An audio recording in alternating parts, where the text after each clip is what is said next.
I'm very grateful to Randall Martin and his colleagues for allowing me to ramble on about religion and international education, especially as there will be no time for abuse disguised as questions.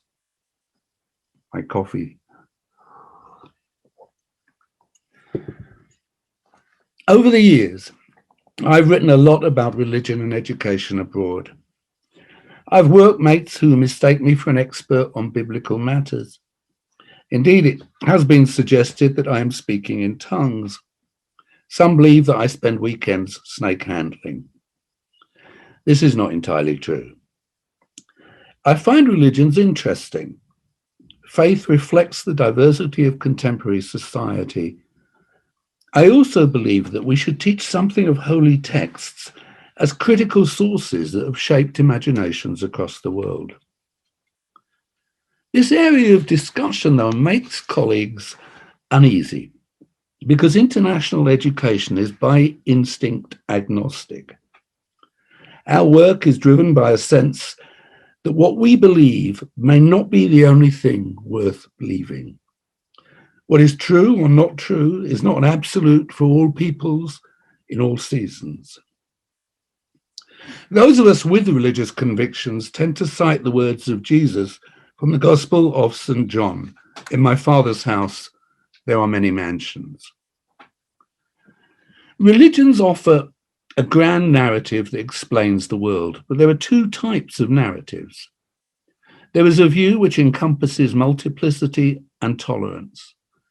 An alternative narrative may propose a divine order that is prescriptive and universal, a creed that claims a monopoly on truth.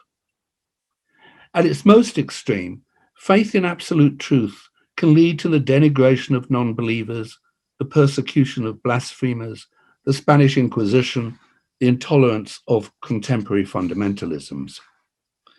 However, in contrast, George Bernard Shaw asserted that there is only one religion, though there are 100 versions of it. Desmond Tutu added that God is not a Christian.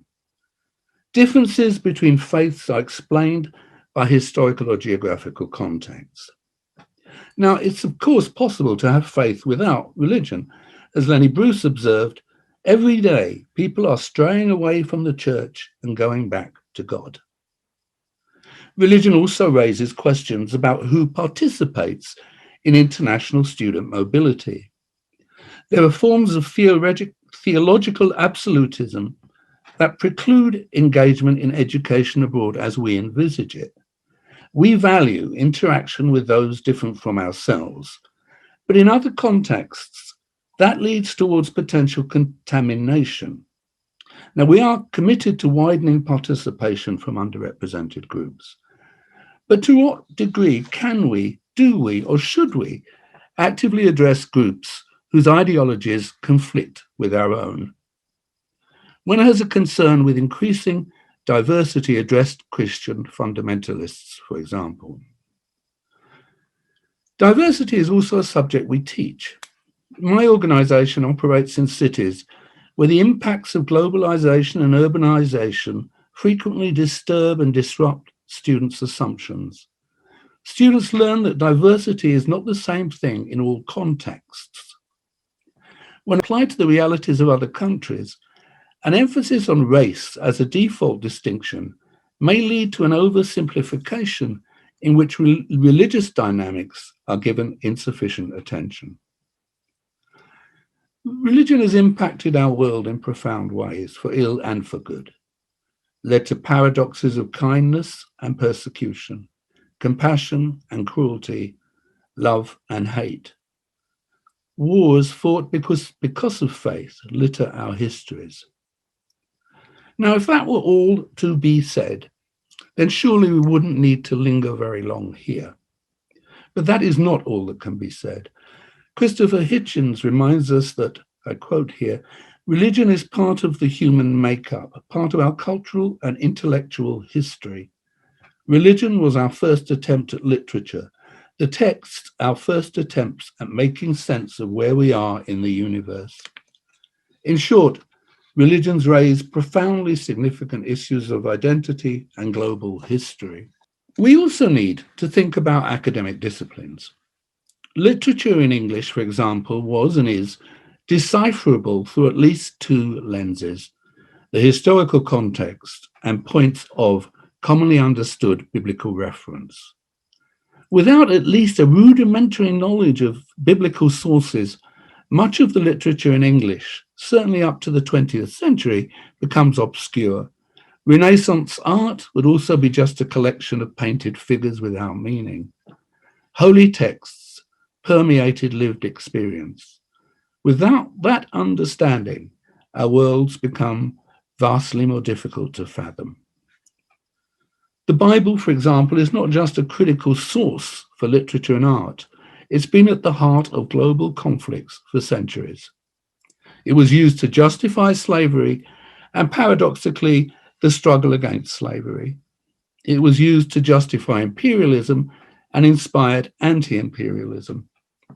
A comment attributed both to Desmond Tutu and Jomo Kenyatta describes the role of the Bible in the colonization of Africa. I quote, "When the missionaries arrived, the Africans had the land and the missionaries had the Bible. They taught us how to pray with our eyes closed. When we opened them, they had the land and we had the Bible." Well, a small diversion here to reveal the roots of my interests.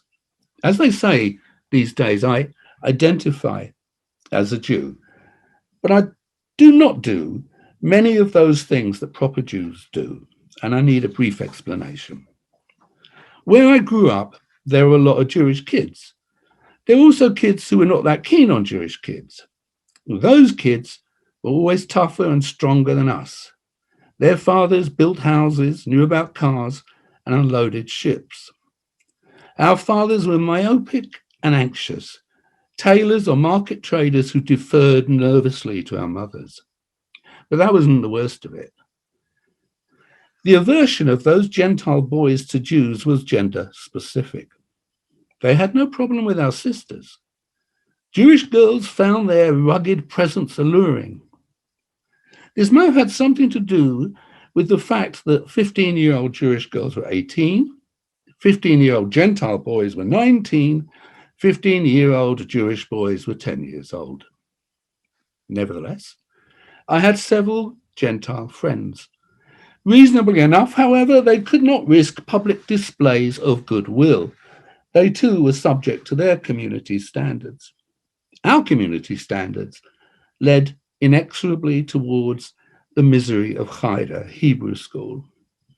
Now, this is not to be confused with a weekly anodyne religious education where, in these more enlightened days, good little Christians learn of Jesus meek and mild, and their Semitic counterparts learn to eat bagels instead.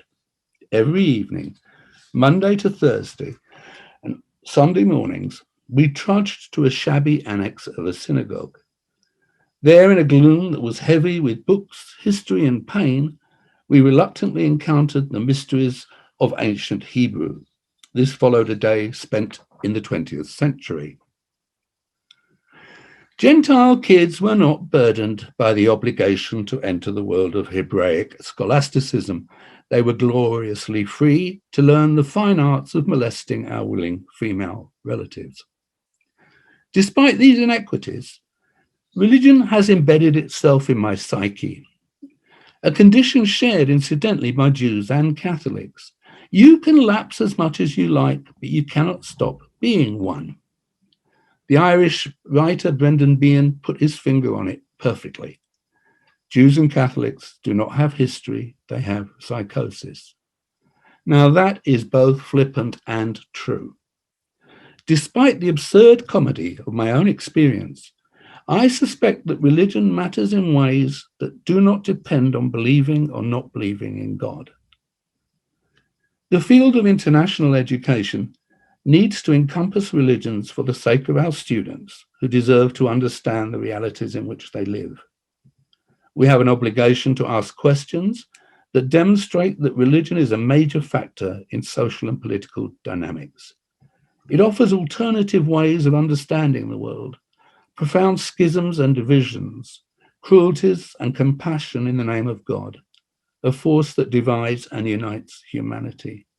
Quite simply, without some understanding of religion in human history, your perspective is impoverished. Religion is woven through the fabric of our worst folly and adorns the garments of our finest distinction. Well, I will end with this thought. If I should drink some coffee, I guess, in context. If you believe in God, may she keep you well and happy and bless you. And indeed, may she bless us all. Thank you.